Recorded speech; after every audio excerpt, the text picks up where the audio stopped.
বাংলাদেশের মধ্যে ইন্ডিয়ান ফিশারম্যানরা মানে মৎস্যজীবীরা, এবং তারপর আমরা কি করে খুঁজে পেলাম জানেন?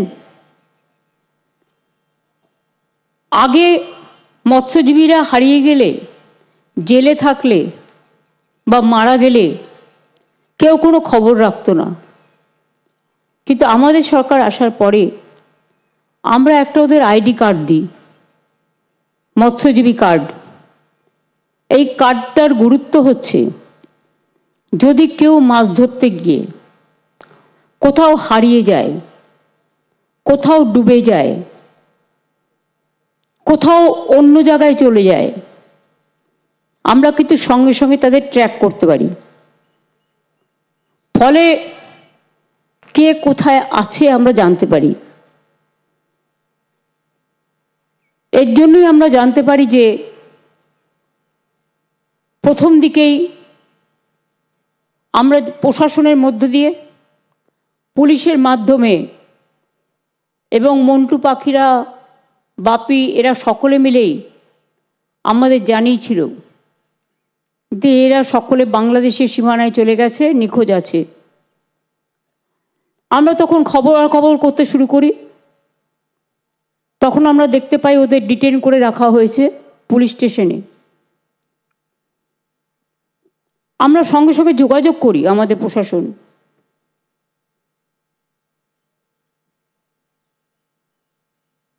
আমরা দুই দেশের সাথে যোগাযোগও রাখি।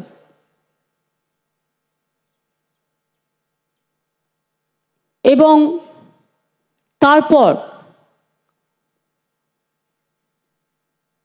আমার এটা বলা উচিত হবে না বলে বলছি না, একটা লোক পুলিশ স্টেশন থেকে যাতে জেলে থাকতে পারে অন্তত যতক্ষণ ফেরত না আসছে, তার ব্যবস্থা করেছিলাম আইনের সাহায্যে।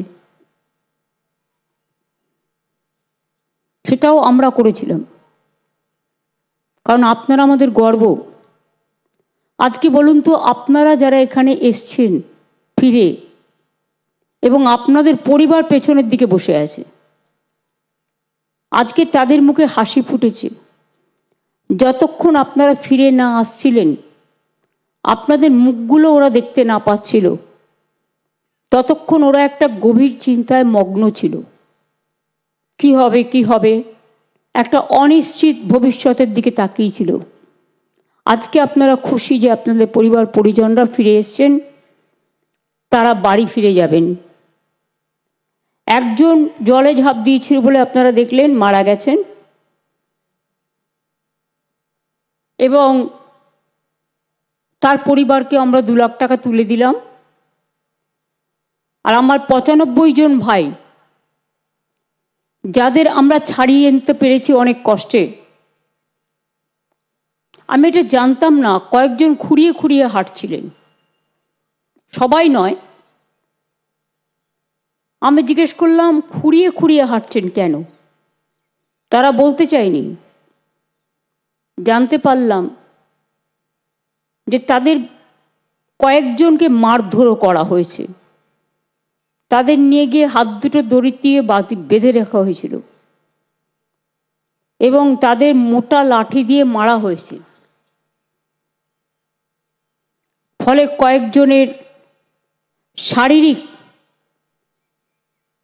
যে কোমর থেকে পা পর্যন্ত চোট, জামা কাপড় পরে আছে বলে বোঝা যাচ্ছে না, তারা কাঁদছিল বলে জিজ্ঞেস করছিলাম, বুঝতে পেরেছিলাম।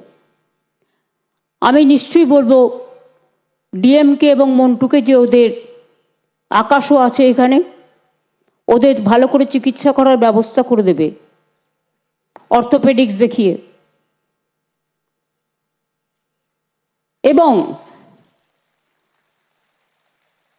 তারপরে যাই হোক, ওনাদের একটা লঞ্চ এখানে চলে আসে, লঞ্চ না ট্রলার বাংলাদেশের। অনেক সময় কি হয়, জলের মধ্যে না সীমানা ঠিক করতে পারে না, পথ হারিয়ে যায়, ঝড় হলে পথ হারিয়ে যায়, ভুলে যায়। কিন্তু আমরা বারণ করব মহাজনদেরও, এবং বিশেষ করে যারা এই ট্রলারে যাতায়াত করেন মাছ তোলার জন্য। আপনারা কখনোই আমাদের সীমানার বাইরে যাবেন না। তাতে মাছ উঠলে উঠবে, না উঠলে না উঠবে, আগে জীবন বাঁচবে। জীবন বেঁচে থাকলে অনেক মাছ পাবেন। এই যে 2 মাস জেলে ছিলেন, তাতে আপনার পরিবারদের কষ্ট হয়নি, আপনাদের কষ্ট হয়নি, যারা মার খেয়েছেন তাদের কষ্ট হয়নি। একটা অনিশ্চিত ভবিষ্যতের দিকে আপনারা গেছিলেন। তারপরে বাংলাদেশের ট্রলার ইতিমধ্যে প্রায় মাসখানেক আগে আমাদের সীমানায় ঢুকে পড়ে। কিন্তু তারা অসুস্থ হয়েছিল, আমরা তাদের ভালো করে চিকিৎসা করাই এবং তাদের আমরা খুব যত্ন করে রেখেছিলাম এবং তাদের আমরা ফেরতও দিয়েছি। তখন ওরা বুঝতে পারল যে আমাদের লোকও তো ওখানে আটকে আছে। দুদেশই মৈত্রীর বন্ধনে আবদ্ধ থাক, এটা আমি নিশ্চয়ই চাই। কিন্তু এই যে ওদের ট্রলারটা আটকে ছিল, আমরা কিন্তু সম্পূর্ণ সাহায্য করলাম। অসুস্থ হয়েছিল প্রচণ্ড, তাদের সম্পূর্ণ চিকিৎসা করে ভালোভাবে রেখে, যাতে দেশের কোনো বদনাম না হয়, বাংলার কোনো বদনাম না হয়, আমরা পুরো সাহায্য করেছি। আমরা ব্যাপারটা গভর্নমেন্ট অফ ইন্ডিয়াকেও অনেকবার জানিয়েছিলাম। তারপরে আমরা নিজেরাও কথা বলেছিলাম বিভিন্ন সোর্স মারফত। মাঝিরা আমার মৎস্যজীবীরা কেমন আছেন প্রতিদিন আমরা খবর রাখতাম। তারপরেই 2 দেশের মধ্যে একটা আদান প্রদান হয়।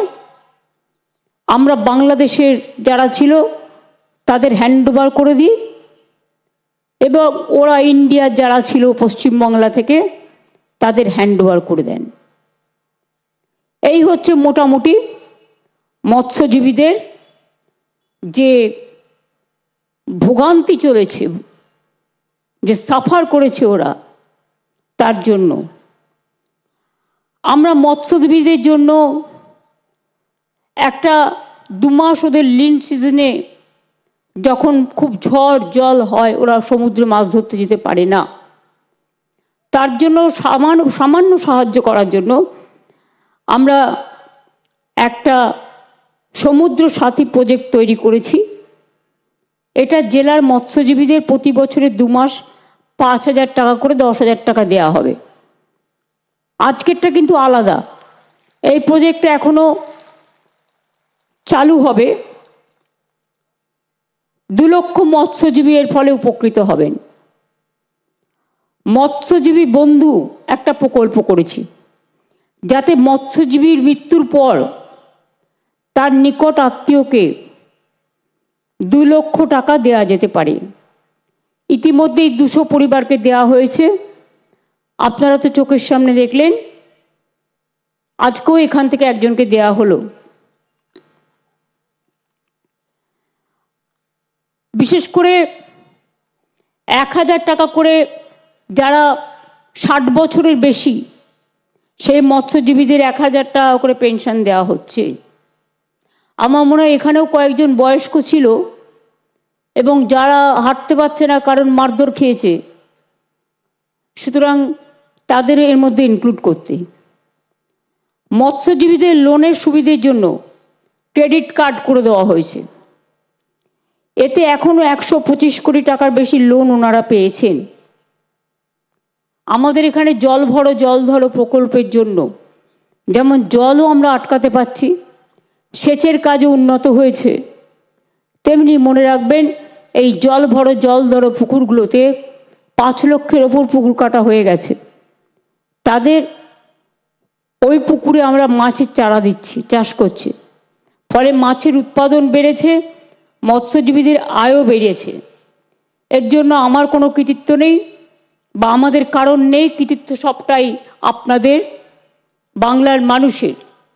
আপনারা কাজ করার সুযোগ দিয়েছেন বলে এটুকু আমরা করতে পেরেছি। গঙ্গাসাগরের জন্য যা করার আমরা করেছি। আগে আমি যখন গঙ্গাসাগরে এসেছিলাম দেখেছিলাম কেন সবাই বলতো সব তীর্থ বারবার গঙ্গাসাগরে একবার? কারণ কুম্ভ মেলায় কেন্দ্রীয় সরকার হাজার হাজার কোটি টাকা দেয়, আর গঙ্গাসাগর মেলাতেও 1 কোটির বেশি লোক আসে। বারবার আমি বলেছি এটাকে জাতীয় মেলা ডিক্লেয়ার করতে, কিন্তু আজ পর্যন্ত করেনি। আর কুম্ভ মেলায় হাজার হাজার কোটি টাকা দেওয়ার ফলে ওরা ডাইরেক্ট ট্রেনে গিয়ে নামতে পারে, ডাইরেক্ট প্লেনে গিয়ে নামতে পারে, ডাইরেক্ট গাড়িতে গিয়ে নামতে পারে, কিন্তু আমাদের এখানে একটা একটা করে মানুষকে জলে পার হতে হয়। এটা কত টাফ! এবং প্রশাসনকে কিভাবে কাজ করতে হয়, প্রশাসন, এনজিওস, আমাদের 8-10 জন মিনিস্টারও থাকে, অ্যাডমিনিস্ট্রেশনের যারা হেড তারাও থাকে, এই যে অত্রিদেব থেকে শুরু করে আরো যারা আছেন এখানে, আমি খলিলুর রহমান, আমি ওখানে মিনা, ওদিকে আরো অনেককে দেখতে পাচ্ছি, এরা সবাই থাকে।